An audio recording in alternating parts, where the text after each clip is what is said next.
Alhamdulillah wa salatu wa salamu ala rasulillah wa ala alihi wa sahbihi wa sallim.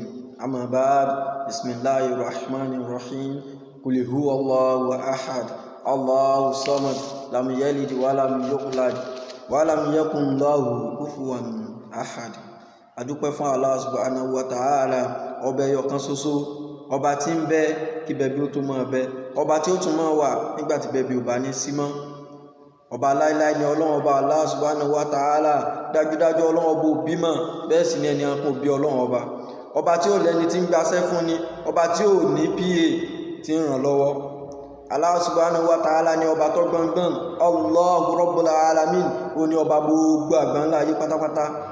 Allah subhanahu wa ta'ala, ó ní ọba tí ojú kankan ò rí, ṣùgbọ́n tó ṣe yé pé òun rí gbogbo nǹkan pátápátá. Allah subhanahu wa ta'ala, ó ní adúpẹ́ fún o. Raditu billahi rabba wa bil islami dina wa bi Muhammad sallallahu alaihi wasallam nabiyyan. Adúpẹ́ fún Allah o. Ìkẹ́ Allah kó máa bá Nabi sallallahu alaihi wasallam, àwọn ará ilé rẹ̀, àwọn sàhábà rẹ̀, àti àwọn tí wọ́n tún máa tẹ̀lé ti Ànábì ní òdodo tí ó fi di ọjọ́ ìdájọ́. Àbí Ọlọ́run ọba dákun má yọ wá kúrò nínú wọn, ṣe wá ní ọ̀kan nínú wọn. Ṣé ọmọ Ọlọ́run ọba ni Ànábì Isa alayhi salatu wassalam? Jésù sọmọ Ọlọ́run ọba ni Jésù? Ní tí a sáré fẹ́ pẹ̀kẹ́lú láàárọ̀ ẹnu kí a mọ́ gbàrà wà ní àkókò. Lọ́dọ̀ àwọn mùsùlùmí kú mọ́ àwa gbà tó sì nílẹ̀ nísàlẹ̀ ẹkùn wa, kò síyè méjì lórí ẹ̀mí wa, a sì ṣe kí ni ṣe iye méjì lórí gbogbo tí Ọlọ́run ọba ẹlẹ́dàá wá sọ nípa Ànábì Isa alayhi salatu wassalam, Jesus Christ. Mùsùlùmí tí kò bá nímọ̀ nípa ẹ̀sìn rẹ̀, a mọ̀ sọ pé à ń bẹ̀ wá ká lọ mọ̀ nípa ẹ̀sìn wa, torí tọ́lọ́run ọba òbí wa nù. Wọ́n á ní ọmọ Ọlọ́run ní Jésù, ẹ̀yin náà yẹ fi wọ́n lẹ̀ làkún dínù kún wà níyẹ̀ ní níbo ọmọ Ọlọ́run bò, kí ló sọ̀dọ̀ ọmọ Ọlọ́run?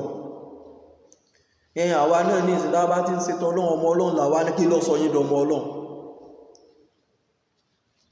Gbogbo tí yín ti ẹ̀ lé jù, ẹbí ń tá àgbà lérò pẹ̀lú ẹmọ́ gbà nǹkan mí lérò pẹ̀lú rẹ̀. Ní tẹ́ ẹ bá ń sọ lọ́rọ̀ ẹjọ́ mọ́ papọ̀ mọ́ nǹkan tí àyá Kùránì bá sọ. Ó rinlẹ̀ lórí ọkàn àwọn mùsùlùmí tí orí wọn pé tí wọ́n gbẹ̀sìn wọ̀nyí pé Allah subhanahu wa ta'ala is lam yalid wa lam yulad. Allah ò bímọ, wọn ò sì bí Allah náà subhanahu wa ta'ala. So ẹni ọba ń bímọ, wọn ó bí òun náà. So èyí tí wọn bá sì bí nǹkan kan lọ́dá. So èyí tí ń dáyàn náà ni Allah, ẹni tó lè dá nǹkan náà ni Allah. So ẹni tí wọ́n dá kò lè dáyàn.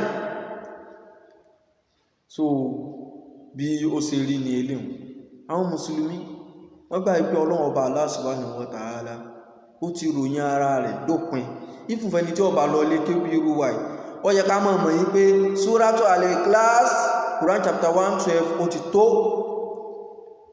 Àwọn kan bá lo ago wá sínú ọ̀nà yìí, ẹ gba Jésù ní ọmọ Ọlọ́run àti olùgbàlà, fún ẹnikẹ́ni tí ó bá gbà á gbọ́ kí ó kú, ṣùgbọ́n kó lè ní ìṣẹ̀mí ìyà nípẹ̀kun.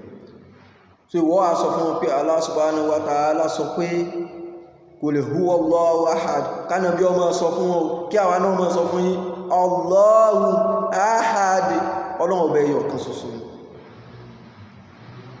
Ọlọ́run ọba tún wá tẹ̀síwájú nínú súra yìí pé lam yalid wa lam yulad.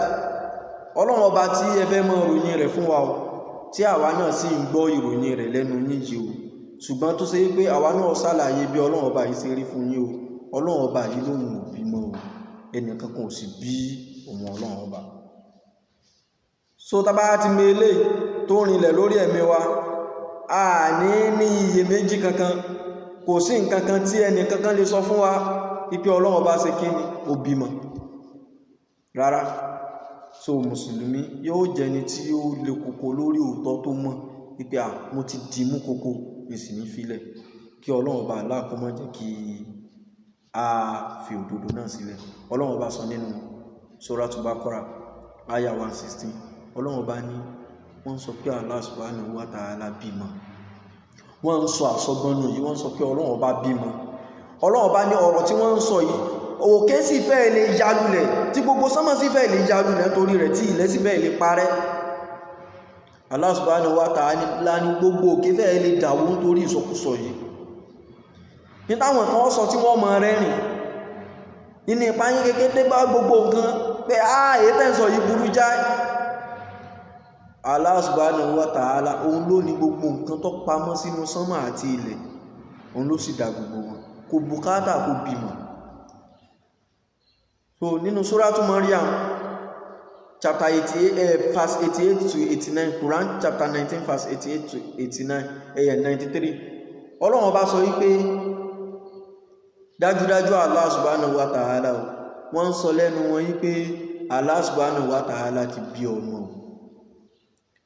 Allah ní ètò ẹ̀sẹ̀ yìí ní tó burú jáì ní o, èyí tẹ́ ń sọ yìí tó burú jù ní o, tó ṣe wípé ní rẹ́ni kan láláràn sí tí ìbínú Ọlọ́run bá padà lọ dé bá wọn pẹ̀lú nǹkan tán sọ.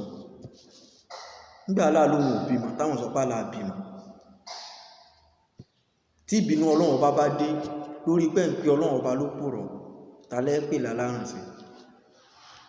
Àmọ̀ràn tèmi fún ẹ̀yà jáwọ́. So Ọlọ́run ọba Allah subhanahu wa ta'ala wọ́n ń fi ìkọ́lẹ̀ ti sí ọ̀dọ̀ Ọlọ́run ọba ìpé Ọlọ́run ọba bó ṣe gbọngbọ́n tó nínú ọlá rẹ̀ ọwá ń bímọ. Allah subhanahu wa ta'ala wọ́n ń sọ nǹkan tí wọ́n mọ̀ ń pọ̀ Ọlọ́run ọba ni. Kò sẹ́dá kankan nínú sánmà àti ilẹ̀ àfi kí gbogbo wọ́n sẹ́rí padà lọ bá Ọlọ́run ọba ní ẹ̀rọ Ọlọ́run ọba. So mùsùlùmí tó bá rinlẹ̀ lórí ẹ̀mí rẹ̀ kí ló dé tó náà wà mọ̀ ìgbàtàn jẹ́, kí ló dé tí ọmọ ìgbàtàn jẹ́ olóò níṣòro wọ́n wá ní ọká lórí òkè, kí ló wà lórí òkè wọn ọmọ Ọlọ́run bọ́bọ̀ tán ayé rẹ̀, ìṣòro ayé rẹ̀. Ọlọ́run bá sì ti sọ fún wọn pé wọn ò bímọ, àwọn sì ní ọwá ìṣòro solution sí problem ẹ ká lọ sọ́dọ̀ ọmọ Ọlọ́run wa. Ó yẹ ká mọ̀ nípa ẹ̀sìn wọn. So Allah subhanahu wa ta'ala ó sọ nínú ọgọ́rọ̀ àyè tó pọ̀ nínú Quran yìí pé wọ́n kàn sọ tí wọ́n rí ni o, in tí wọn ò ní mọ̀ nípa rẹ̀ náà sọ. Allah subhanahu wa ta'ala ò bí wọn, ká tẹ̀ wá lọ́lọ́run ọba à ń bí wọn, ká lọ́lọ́run ọba sa ọmọ lẹ́sà sọ́kùnrin ló nífẹ̀ẹ́ sí ni àgbóbé, irọ́ lásán. So mùsùlùmí gbọ́dọ̀ mọ̀ dájú wípé Ọlọ́run ọba ò bímọ, ẹnìkan kan ò sì bí Ọlọ́run ọba. Ọlọ́run ọba Allah subhanahu wa ta'ala bóò ni Ọlọ́run ọba ẹlẹ́dàá wá sí pé Ànábì Isa nínú Quran in not less than 22 places in the glorious Quran ni Ọlọ́run ọba ti ń pe Ànábì Isa ní son of Mary, ọmọ Maryam, ọmọ Maryam, ọmọ Maryam.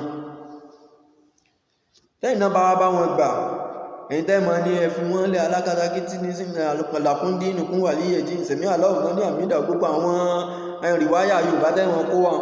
Ṣé tẹ́ bá wọn gbà wípé tóòtọ́ ọmọ Ọlọ́run ni Ànábì Isa a'udhu billah lẹ́nu tí wọn, tẹ́yìn bá wọn gbà bẹ́ ẹjá wò bá ní tẹ́yìn Ọlọ́run bá sì ní Isa ọmọ Maryam, tẹ́yìn wá ní tòótọ́ Maryam ló bí ṣùgbọ́n Ọlọ́run ọba ló bí fún, kí lẹ́ ń sọ? Subhanallah, subhanallah. Ẹ̀ ń sọ wípé Ọlọ́run ọba ní nǹkan kan pẹ̀lú Maryam nìyẹn. Allah subhanahu wa ta'ala ò sí ìṣe èèyàn débi pé yóò mọ̀ sí sí àwọn èèyàn.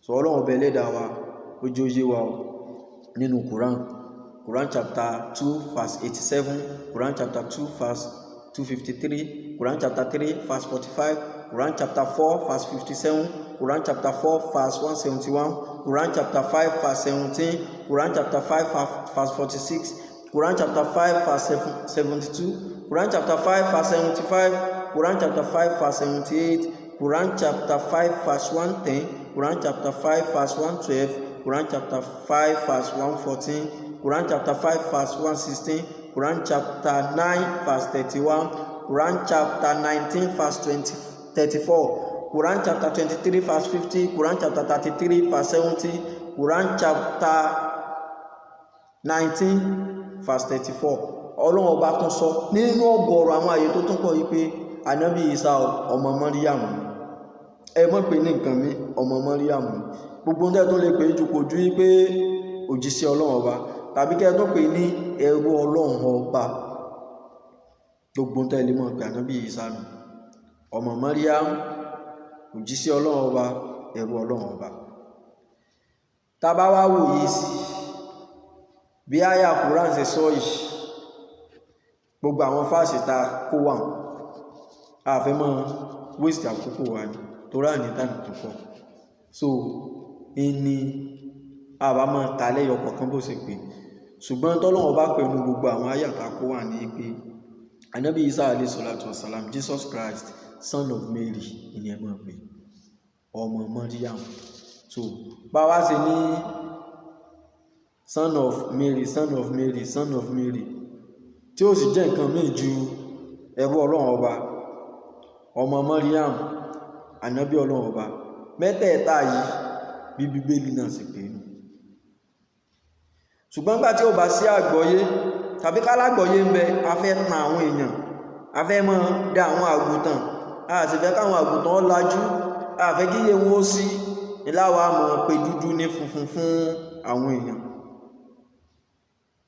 Aláwa mùsùlùmí ká tuntun sọ ànábì Ìsá alayhi salatu wassalam, ọmọ Maryam, ọmọ èèyàn, ẹrú Ọlọ́run ọba, ẹrú tí ọjà mọ̀ nǹkan wájú olówó rẹ̀ ní gbogbo àwọn èèyàn jẹ́ sí Ọlọ́run ọba. Ànábì Ìsá alayhi salatu wassalam, ànábì Ọlọ́run ọba, ìránṣẹ́ Ọlọ́run ọba, nínú àwọn ànábì, nínú àwọn ẹ̀dá tọ́lọ́run ọba dá tọ́sàlẹ́sà ìlà àwọn ìránṣẹ́ Ọlọ́run ọba. Nínú àwọn ànábì Ọlọ́run ọba yìí náà tí Ọlọ́run ọba tó wá sàlẹ́sà ní ànábì Ìsá alayhi salatu wassalam wa. tó bó sì jókòó lórí ẹ̀mí mùsùlùmí nù tí nǹkan kan sì ti dànù ní orí ẹ̀mí wa. So mùsùlùmí gbọ́dọ̀ mọ̀ yí pé kò sí bó ṣe lè dàrú tó àní ṣe kí ni àní mixi rọmọ ní tí ọlọ́run ọba ẹlẹ́dàá wa ti gbé wa. ọlọ́run ọba wa ní ànábì Ìsá yìí o tó ti bá ṣe sọpọ́ lọ́lá níwájú ọlọ́run ọba yìí o, ọlọ́run ọba ò pé nìkan míì ju ọmọ Màríyámù lọ àti ànábì ọlọ́run ọba. ọlọ́run ọba sọ ilé nínú Suratul Nisa aya 171, Suratul Maida aya 75, níbi tí ọlọ́run ọba ti fi rìnlẹ̀ pé ànábì ọlọ́run ọba ní kíni ànábì Ìsá alayhi salatu wassalam. torí pé tó wá jánàbí ọlọ́run ọba tó fi ilẹ̀ mọ́ níbi ibẹ̀, ọlọ́run ọba tó pè ní kíni ìran ẹrú ọlọ́run ọba, servant of God Almighty. tabawo Suratul Zukhruf chapter 43 verse 59, ọlọ́run ọba ń fi rìnlẹ̀ àti láwọn àyè mí pé èmi ti tèmi o, Abdullah lèmi o, bí ànábì Ìsá ṣe ń sọ ẹrú ọlọ́run ọba lèmi sí ní, ìrántí ọlọ́run ọba sì ní mí. tó gbogbo eléyìí á rí pé kò dá mùsùlùmí láàmú. so kí wá ní bíbélì sọ? á rí pé níta fẹ́ mọ̀ sọ yìí pé ànábì Ìsá alayhi salatu wassalam, Jesus Christ sọmọ ọlọ́run.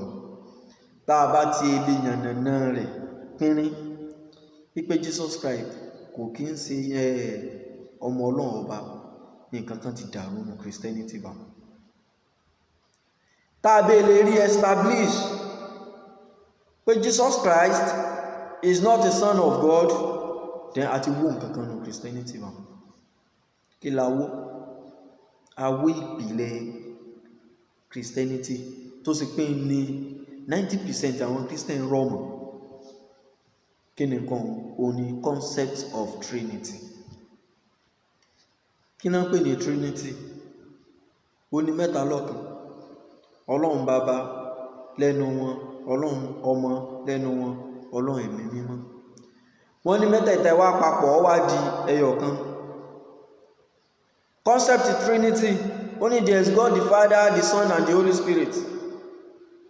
Concept Trinity, only God the Father is the God. God the Father is the Son. God the Father is the same Holy Spirit. Concept Trinity, only God the Son. That Son is the God himself. God the Son is the Son himself, and God the Son is also the Holy Spirit. Concept Trinity, only Holy Spirit is the Father, the God. Holy Spirit is the Son, God nìyẹn náà. Holy Spirit is the Spirit, God nìyẹn náà. Concept Trinity. Pé ọ̀sá gbọ́dọ̀ gbà pé mẹ́tẹ̀ẹ̀ta lọ parapọ̀ tó di kíni tó dẹ̀yọ̀ kan. tẹ́yìn bá ti rí kan yọ kó nu mẹ́tẹ̀ẹ̀ta, ẹ ti wó abẹ́rù, ẹ ti wó bá wọn. a sọ fún ẹ̀yin Christian bí ẹ dákun ẹ má wo hatred yín sí Islam àbí hatred yín sí Al-Qur'an alápọ̀nlé àbí hatred yín sí Ànábì sallallahu alaihi wasallam tó ráwọn kan náà gbìn sí yín lórí ẹ̀mí. Ẹ bá wo tí Bíbélì gangan sọ kẹ́ wá wòye sí kẹ́ mọ̀ àwọn tí wọ́n ń parọ́ bóyá àwọn mùsùlùmí ni o àbáwọn tán jáde àrí ẹ̀sìn yín tí wọ́n ń kó yín jẹ. So ilé ni àwa fẹ́ fún yín ní ìsìtí lórí rẹ̀. Ó yẹ ká mọ̀ wípé Bíbélì ó fi rinlẹ̀ nípa ọ̀rọ̀ Trinity yẹn o pé Ọlọ́run Bàbá, Ọlọ́run Ọmọ, Ọlọ́run Ẹ̀mí Mímọ́. Bọ̀ nínú mẹ́tẹ̀ẹ̀ta a lè rẹ́mi mímọ́ àfojúrí, ààrọ̀ Ọlọ́run àfojúrí àbí Buhari ọmọ Jesus Christ. Èèyàn wà ní Jésù. In the book of Hosea chapter 11 verse 9, Ọlọ́run ọba sọ yìí pé for I am God, I'm not a man, according to the Bible. The book of Hosea chapter 11 verse 9. If I am God, I am God, I am not a man. Bó ṣe wá sánpọ́n náà nù. Tọ́lọ́run bá bá fi rinlẹ̀ yí pé Ọlọ́run ni mí, èmi èsè èèyàn. Kí wá lẹ́yìn tẹ́mọ̀ sọ wípé ọmọdọ́lọ́. Wọ́n ní ó lè yé wa, Torah in spirit. Irọ́ ni o. Formula dọ́jẹ̀ la mọ̀ pé formula yìí wọ́n bá ti ní kò lè yé yín because it's in spirit. The book of Numbers chapter 23 verse 19. So if God is not a man that he should lie, neither the son of man that he should repent. God is not a man that he should lie. Ọlọ́run ọbẹ̀ ṣe èèyàn débi pé yóò parọ́.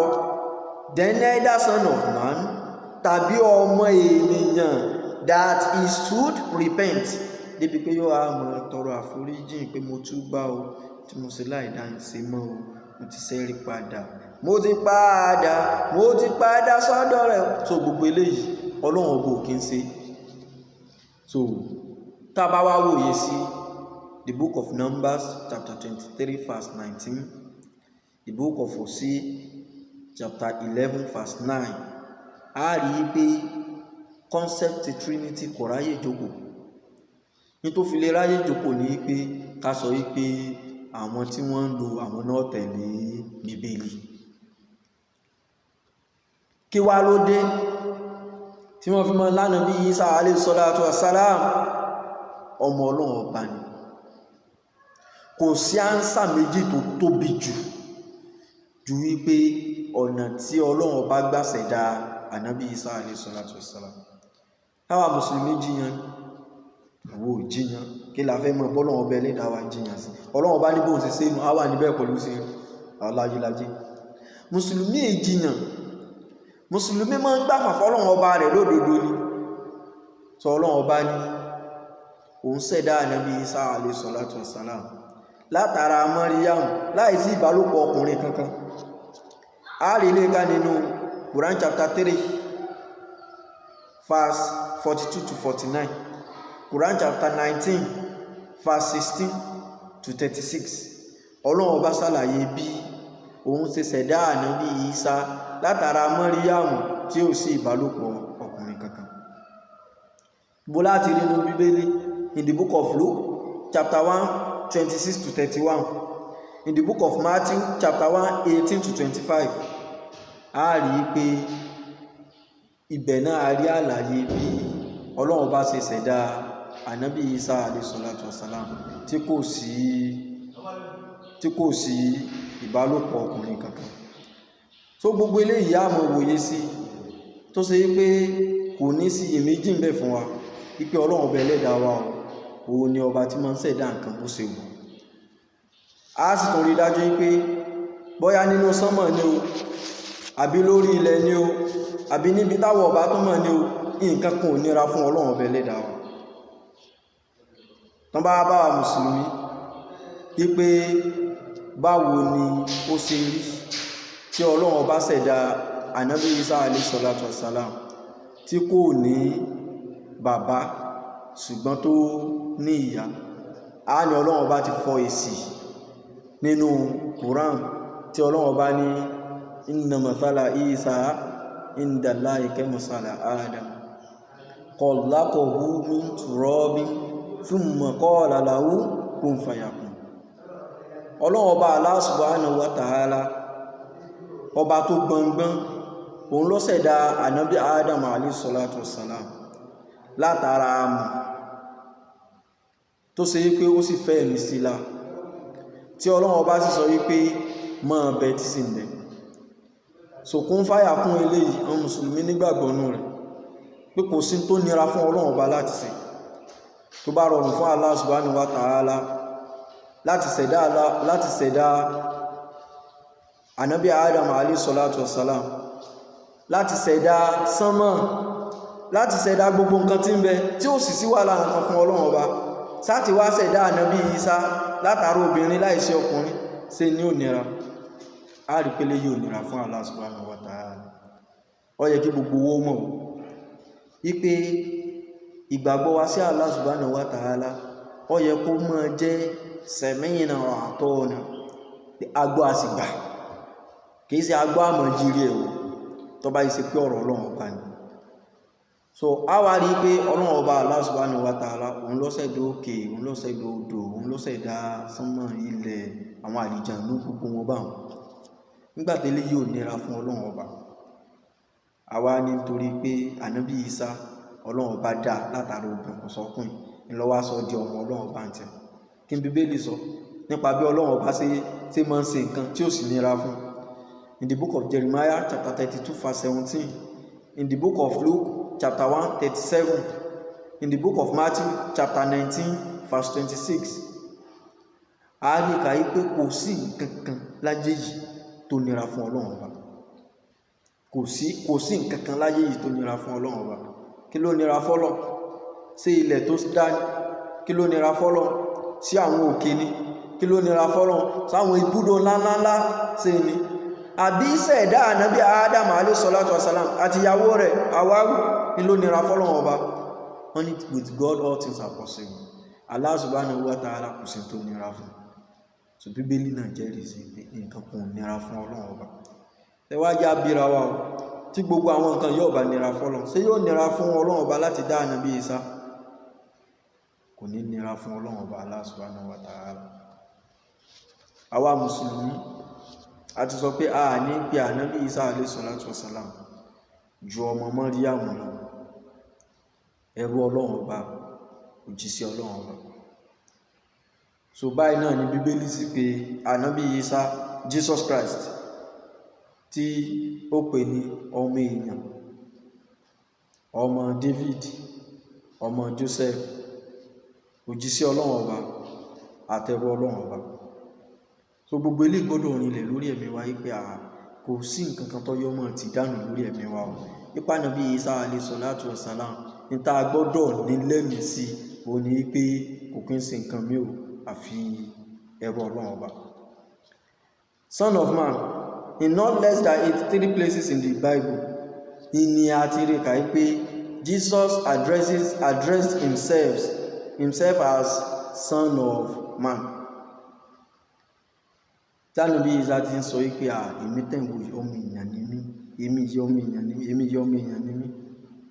So tó fi rinlẹ̀, so tẹ́lẹ̀ bá rinlẹ̀ tó sì dájú tí ó sì yé méjì bí bẹ̀, kí ló dé táwọn ọmọ sọ wípé rárá oyin tó sọ pé òun jẹun ikọ́ lọ jẹ́. So in not less than 83 places ló ti sọ wípé Son of Man ni òun, tí Bíbélì náà attest pé Son of Man, Son of Man, Son of Man. We will now ask the Christians, kí ló dé tó ṣe wípé àwọn ibi tí ó ti pera rẹ̀ ní Son of Man, tí Bible ti pè ní Son of Man, kí ń lo àwọn yẹn kẹ́ẹ̀tì ẹ̀ má láyé kankan wá lórí rẹ̀ tẹ́fì wá mọ́ sọ wípé Son of God, Son of God, Son of God. Ibi tí Son of God sì ti wáyé kò tí ẹ̀ tó làtà ibi tí Son of Man ti wáyé. Ta'alaw ila kalimatin sawa'in baynana wa baynakum, kí ló dé ẹ̀jẹ̀ ìjájọ sọ̀rọ̀ lórí eléyìí náà. So son of man bíbélì pé ànábì Ìsá bẹ́ẹ̀ tí kò sì sí iyèméjì. In the book of Matthew chapter 1 verse 1 bíbélì tún pé Jesus Christ ní ọmọ Dáfídì. So the son of God náà nìyẹn. So in the book of Luke chapter 3 verse 32 bíbélì tún pé Jésù ní ọmọ Joseph. Bó láti yanjú ilé náà. So wọ́n ní David and Joseph tá bá gbà yí pé they are both fathers to Jesus Christ, and kánítà gbà lérò ní pé they are both biological fathers to Jesus Christ according to the Bible. Àti ń pé Jesus Christ ní ọmọ àlè. Tá bá wá ní they are supposed father, kí ni túmọ̀ suppose? Kí ló dé tá pé bí Quran gangan ṣe pé ká mọ́ fúnra wa ń gbó dídí sán pé son of Maryam tó bá ṣe kó tiẹ̀ wá wù ní o ẹ fẹ́ máa attribute ẹ̀ mọ́ èèyàn ẹ mọ̀ pé ló kọ ya rẹ̀ Jesus son of Mary ẹ níwùlẹ̀ mọ́ ara bàbá fún. So kánilé ọ̀kánilé ìgbàlérò ní pé àwọn tán tó bí lọ́mọ tán jẹ́ bàbá fún. So bíbélì tó wá pé Jésù ní prophet of God bá ṣe ní àwa mùsùlùmí gbà. So in the book of Matthew chapter 21 verse 11, the book of Luke chapter 7 verse 16, the book of John chapter 4 verse 19 àtàwọn tó tún pọ̀ àríbi tí bíbélì ti sọ wípé Jesus Christ is nothing but a messenger of God Almighty. So kí ló dé ìbéèrè yóò mọ̀ repeat rẹ̀ pé kí ló dé tá a wòye sí son of David, son of man, son of Joseph and prophet of God tó ṣe pé nǹkan tá a sáà mọ́ ń mú nìkan tá a fẹ́ mọ́ lò láti fi mọ̀ sí àwọn èèyàn lọ́nà náà níbi son of God. So then the Bible addresses Jesus as a servant of God. Honestly, the Christian will not like to listen to this because they hate it when you tell them that Jesus is a servant of God. They even hate it when you call them servant of God. Àwọn gangan fúnra wọn tẹ́ bá pè wọ́n ní servant Ọlọ́run ọba wọ́n hate ẹ̀ wọ́n ìgbà kátó á pé òdìdí Jésù lẹ́wà mọ̀ bá wọn pè ní servant of God. They will not take to it. So but either you like it or not, we have to explore what the Bible says about that. In the book of Isaiah chapter 42 verse 1 ní ti bíbélì pé Jésù bẹ́yẹn òun ni ẹrú Ọlọ́run ọba. I remember that day when one pastor was trying to convince Malam Yusuf Adepoju of Academy. Bàbá yẹn ní sáfáǹtì èéṣe kèéṣe túmọ̀ sáfáǹtì ní ẹrú. Bàbá yẹn ó ní tí wọ́n sáfáǹtì máa ń jẹ́ ní ọmọ. Ẹja mọ̀ pẹ̀lú náà sáfáǹtì ní rárá o. Ìbọn mọ̀ ní sáfáǹtì. So the Bible addressed Jesus as servant of God in the book of Isaiah chapter 42 verse 1. Then in the book of Matthew chapter 12 verse 18, the same Bible still addressed Jesus as servant of God. In the book of Romans chapter 15 verse 8, the Bible still addressed Jesus as servant of God. The book of Acts chapter 4 verse 27, the Bible addressed Jesus as servant of God. The book of Acts chapter 3 verse 13, the Bible addressed Jesus as servant of God. So tí Bíbélì bá pè Jésù ní ọmọ èèyàn, òjíṣẹ́ Ọlọ́run ọba, ẹrú Ọlọ́run ọba, ta'ala ila kalimatin sawahin bainana wa bainakum, kí ló dé tẹ́ẹ̀ ní wá máa bọ̀ kájọ wòye sí. tó gbogbo àwọn kìíní ẹ̀ ní sọ fáwọn èèyàn, ẹ̀ ní sálàyé fún wọn o wípé ìtọ́sẹ̀lẹ̀ ní o, ní tí Bíbélì pé tó pé ní o.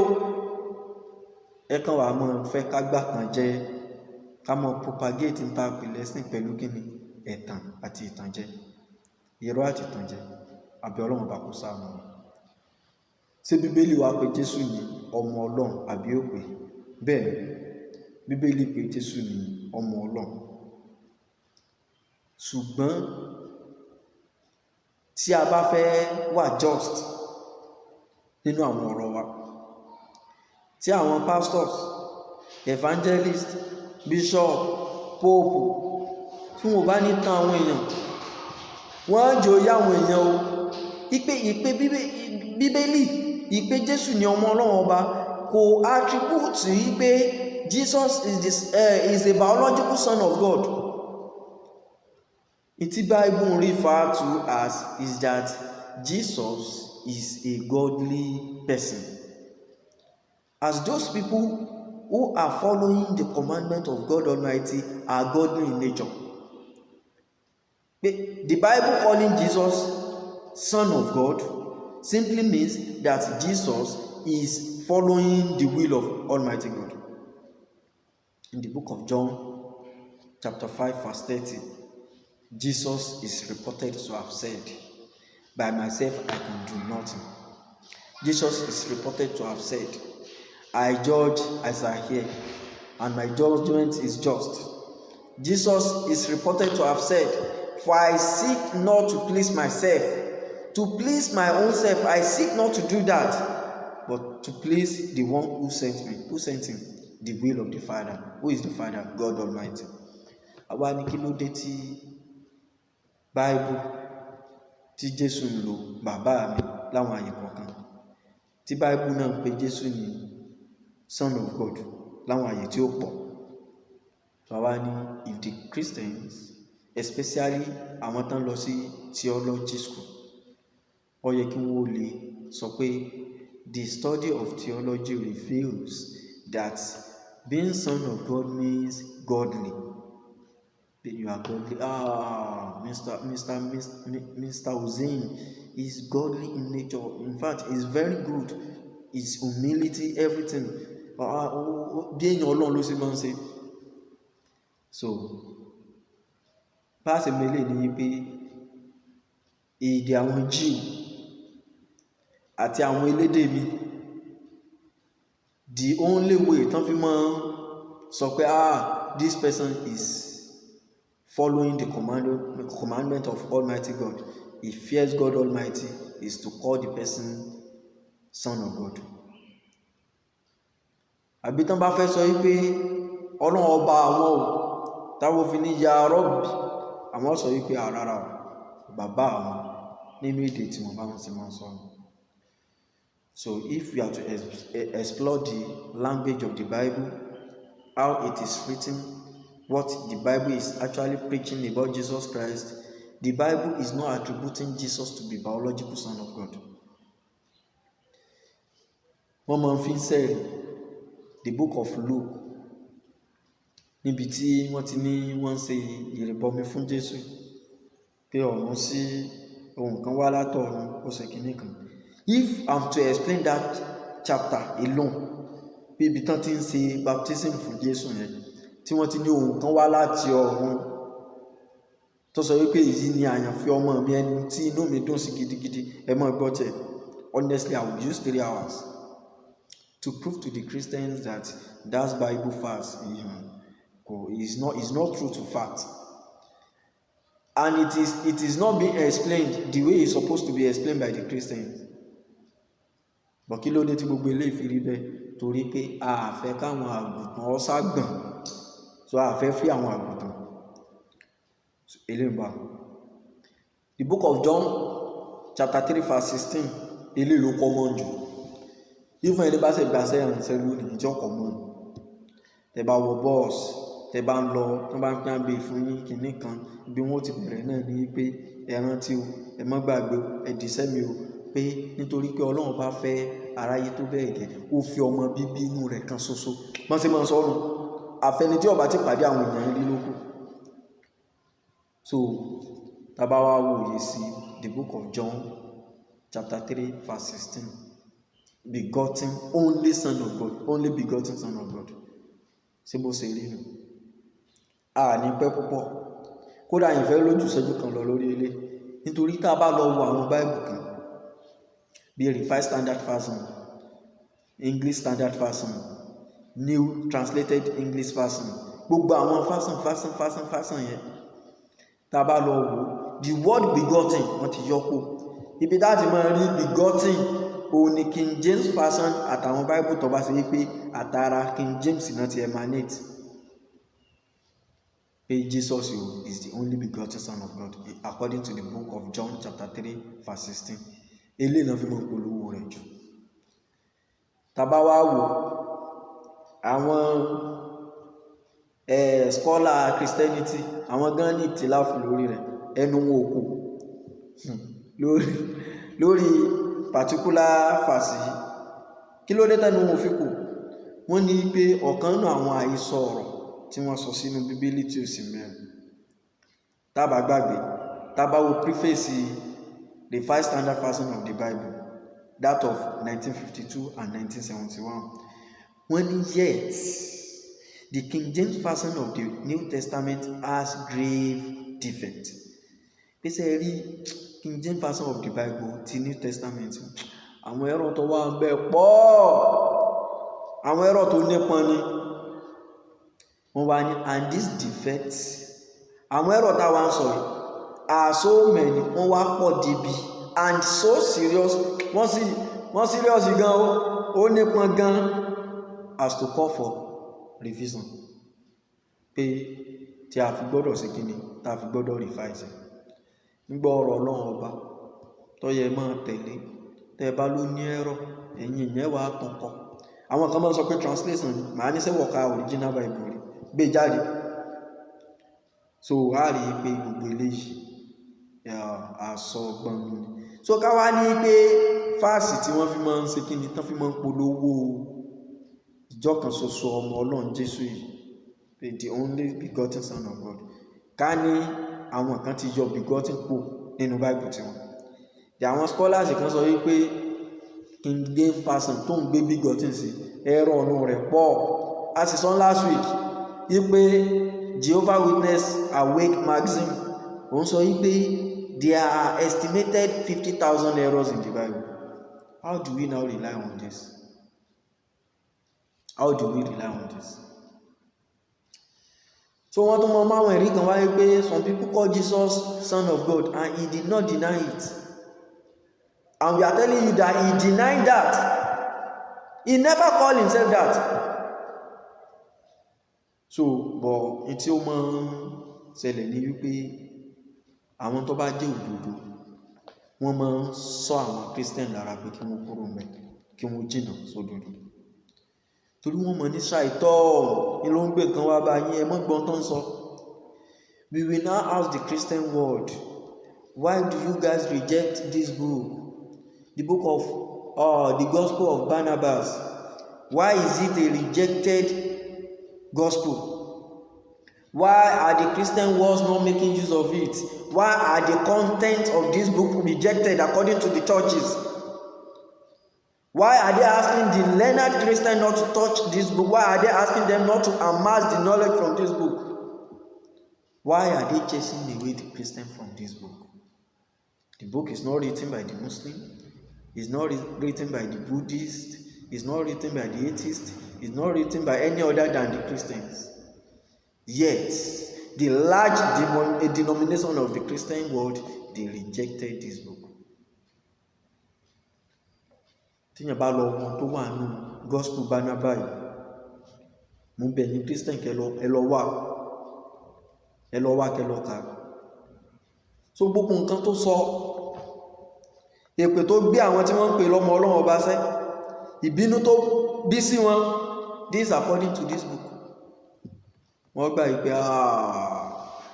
ní mọ́ sí kíni, ní sí irú ẹ̀mọ̀, kí lẹ̀ ní sí mọ́, ẹni pé Jésù lọ́mọ Ọlọ́run ọba. So tẹ́ bá wo àwọn the Five Standard Versions, ẹ rí pé the book of John chapter 3 verse 16, àwọn tí yọ begotten kúrò ńbẹ̀, wọ́n wá ní the only Son of God. So àwọn táwọn náà tó ti perfected, kìí tún ṣe pé ní kò sí mistake, but àwọn jẹ́ tún try, àwọn tó sọ tòótọ́, àwọn náà táwọn wá yọ begotten tán wá fi only Son of God, ẹ wá já tú sẹ̀tì wọn náà wò in the light of the Bible. So tá bá ti rí eléyìí yàn nàná, yóò rìnlẹ̀ lórí ẹ̀mí wáyé pé ibi tá bá ti rí tí Bíbélì ti sọ wípé son of God lẹ́nìkan, kò mí ipe Ọlọ́run ọba ló bá ẹnìkan lájọṣepọ̀ ló wá bí ẹni. So débi pé ni wọ́n wà jẹ́ concept kan nínú tọ́lọ́run ọba fi ń jọ́lọ́run. A'udhu billahi minash shaitani rajim. So a rí i pé tí a bá fẹ́ sọ tòótọ́ tí a sì fẹ́ tanra wa, nítorí a máa wòye sí ni pé kìí ṣe tí pásítọ̀ wa sọ lọ́jà, kìí sì ṣe tí bíṣọ̀pù kan sọ lọ́jà. Báwọn mùsùlùmí ṣe mọ̀ sí wàláhì, báwa ṣe mọ̀ sí tí mọ̀mù kan bá ní o lè mutí ṣùgbọ́n kó tọrọ àforíjì, inna Allaha ghafurun rahim, yóò foríjì ọ́. Mùsùlùmí tó rí rẹ̀ pé ó ní má mutí o, tọ́rọ Ọlọ́run bá sọ pé kí ni má mutí, ṣùgbọ́n mọ̀mù kan tó rí tí ò pé sọ wípé mutí kó tọrọ àforíjì Ọlọ́run foríjì ọ́. A sọ pé tòótọ́ ni tó bá tọrọ àforíjì Ọlọ́run foríjì ọ́, ṣùgbọ́n má mutí lọ́lọ́run sọ. So ẹwà ní gbọ́rọ̀ sí bàbá mọ̀mù lẹ́nu, bàbá mọ̀mù náà gbọ́rọ̀ sí Ọlọ́run ọba lẹ́nu. Ẹwà ń sọ tó tako ti bàbá mọ̀mù rárá, àwọn náà ti sọ tó tako àyà Kùránì. So bó sì yẹ kí ẹ̀yin Christian náà rí ẹ̀fí ní dàbí àgùntàn tó máa ń pè. So àwọn àgùntàn tó bá yẹ pé dé Bible la fẹ́ gbọ́, àwọn àgùntàn tí wọ́n ń sọ, àwọn àgùntàn tó gbọ́n ni o, àwọn àgùntàn tó ń tẹ̀lé òfin Ọlọ́run ọba ni o, tí wọ́n ń tẹ̀lé shepherd gidi, kìí ṣe àwọn àgùntàn tó gọ̀ tẹ́kàn tẹ̀lé èèyàn tẹ̀lé afọ́jú. So kí wọ́n Bible sọ, ṣé Bible sọ tòótọ́ pé tòótọ́ o Jésù ní nìkan ni ọmọ Ọlọ́run ọba kan ṣoṣo? In the book of Luke chapter 3 verse 38, Bíbélì pé Ádámù ni ọmọ Ọlọ́run, àkọ́bí Ọlọ́run. In the book of Jeremiah chapter 31 verse 9, Bíbélì pé Éfrémù ni ọmọ Ọlọ́run ọba, àkọ́bí tó lòun náà, àkọ́bí di méjì. In the book of Exodus chapter 4 verse 22, Ísírẹ́lì, Bíbélì lọmọ Ọlọ́run ọba ni, àkọ́bí tó lòun náà. In the book of Job, the book of Job chapter 2 verse 1, wọ́n ní the angels are even the sons of God, pé àwọn áńgẹ́lì ọmọ Ọlọ́run ọba làwọn náà, according to the Bible. The book of Genesis chapter 6 verse 2 to 3, àwọn áńgẹ́lì ọmọ Ọlọ́run ọba kan ni. The book of Job chapter 1 verse 6, àwọn áńgẹ́lì ọmọ Ọlọ́run ọba ni, according to the Bible, according to the Bible. The book of Job chapter 38 verse 4, God has many sons, according to the Bible. Ọlọ́run ọba bímọ tó pọ̀, Ọlọ́run ọba ní ọmọ tó pọ̀, according to the Bible. In the book of 1 Chronicles chapter 22 verse 9 to 10, Solomon is also called son of God. The book of Deuteronomy chapter 14 verse 1, the Jews are called sons of God. In the book of 2 Corinthians chapter 6 verse 18, God has sons and daughters. Ọlọ́run bá ní àwọn ọmọ ọkùnrin obìnrin. In the book of Hebrew chapter 7 verse 1 to 3, Melchizedek, ibo ni Bíbélì tó sí. In the book of Hosea chapter 1 verse 10, the Jews are again called sons of God. The book of Psalm chapter 68 verse 5, the father of the fatherless is God. The father of the fatherless is God. The book of Psalm chapter 2 verse 7, David is also called as begotten son of God. Begotten son of God. David is called as begotten son of God. Begotten son of God. The book of Psalm chapter 89 verse 26 to 27, David is again called as begotten son of God. Therefore, if there are other sons of God other than Jesus in both the New and the Old Testament of the Bible. How then does Jesus become the only Son of God? Tí Bíbélì bá sọ wípé àwọn ọmọ Ọlọ́run míì tó wà nínú Old Testament àti New Testament Bible, kí wá ló mú Jésù di ọmọ Ọlọ́run ọba kan ṣoṣo? According to the book of John chapter 3 verse 16. Was his creation greater than that of the creation of Adam, Eve and Melchizedek and the angels? Ṣé ìṣẹ̀dá Ànábì Isa alayhi salatu wasalam, ìṣẹ̀dá Jésù sọ wá nípọn tó bẹ́ẹ̀ tó ju ti Ádámù àti Eve lọ? Sọ nípọn tó bẹ́ẹ̀ tó ju ti Melchizedek lọ? Sọ nípọn tó bẹ́ẹ̀ tó ju tàwọn áńgẹ́lì lọ ni? So a rí pé we wonder why Christians are bragging about Jesus' sonship to God. À ń wò gan pé kí ló dé tó ṣe pé orí eléyìí gan ni àwọn Christian wá fẹsẹ̀ lé tí wọn ò ní wòye sí gbogbo nǹkan tá a kà á lẹ́yìn according to the Bible tó wá ṣe pé ọmọ Ọlọ́run ọba kan ṣoṣo iná náà máa pariwo ká. He was not the only one that performed wonders among other prophets. Káti ẹ̀wá tún nítorí pé ọ̀nà bíbí rẹ̀ yàtọ̀ àtàwọn iṣẹ́ ìyanu tó ṣe ni ló tún jẹ́ ẹrù bẹ́ẹ̀ pípò nìkan lọmọ Ọlọ́run ọba. Kèésù nìkan ló ṣe àwọn iṣẹ́ ìyanu tó lágbára yìí. Àwọn ànábì mi, àwọn èèyàn ńlá mi náà ti wá nínú Bíbélì tó ṣe yí pé kí ni wọ́n ṣe àwọn iṣẹ́ ìyanu tó pọ̀. A bá ń pe Jésù lọmọ Ọlọ́run ọba torí pé ó jókòó according to the book of John chapter 11 down. Ṣé nítorí pé ó jókòó? Elijah náà jókòó according to the book of 1 Kings chapter 17 verse 21 to 23. Òun náà jókòó. The book of 2 Kings chapter 4 verse 32 to 35. Òun náà jókòó. Ezekiel ńkọ́? Ezekiel náà jókòó. The book of Ezekiel chapter 17 verse 1 to 17. Òun náà jókòó according to the Bible. Moses ọ̀pá ló mú lọ tó sọ́ọ́lẹ̀ tó dejò. Tẹ́lẹ̀ yẹ ṣiṣẹ́ ìyanu ni. So àti bẹ́ẹ̀ bẹ́ẹ̀ lọ wọ́n ní wọ́n mú Jésù gòkè lọ. Ìpele náà tó kún tó jẹ́ kí ọmọ Ọlọ́run tiẹ̀ nípọn. Enoch ńkọ́? Enoch náà gòkè lọ according to the book of Genesis chapter 5 verse 24. Elijah náà gòkè in the book of 2 Kings chapter 2 verse 11 to 12. The Bible says Jesus is not God. The Bible says God is not a man. So the concept of Trinity tẹ́ ń try láti fìdí rẹ̀ múlẹ̀ tẹ́ fi ń pe Jésù ní ọmọ Ọlọ́run ọba. Bíbélì ti wò. When you now ask us pé kí ló dé tí Bíbélì ní sọ̀rọ̀ bí tó tún sọ̀rọ̀ bí àlẹ́yìn gangan fi rinlẹ̀ pé contradiction wà nù Bible. So kí wá ló dé tó ṣe páwà tá à ń kà fún yín lẹ́nu bájá. Ẹ̀yin gangan fi rinlẹ̀. Ẹ sọ níbi preface tẹ̀sẹ̀ kọ́ àwọn nǹkan tó gbé magazine jáde. Ó sì fi hàn tá a sì bá bẹ́ẹ̀. Gbọ́ challenge Quran afala yatabaruna al-Quran ká lọ́dọ̀ ẹlòmíì yàtọ̀ sí Ọlọ́run ọba ìníkíni ìní al-Quran ti wá. Ọlọ́run ọba ní bá ti rá àwọn arahányàn àwọn àsọkúsọ àwọn àsọgbọnú àwọn nǹkan tí ọmọ forí gbára wọn ti rí nínú Quran bá ti rí nínú Bible.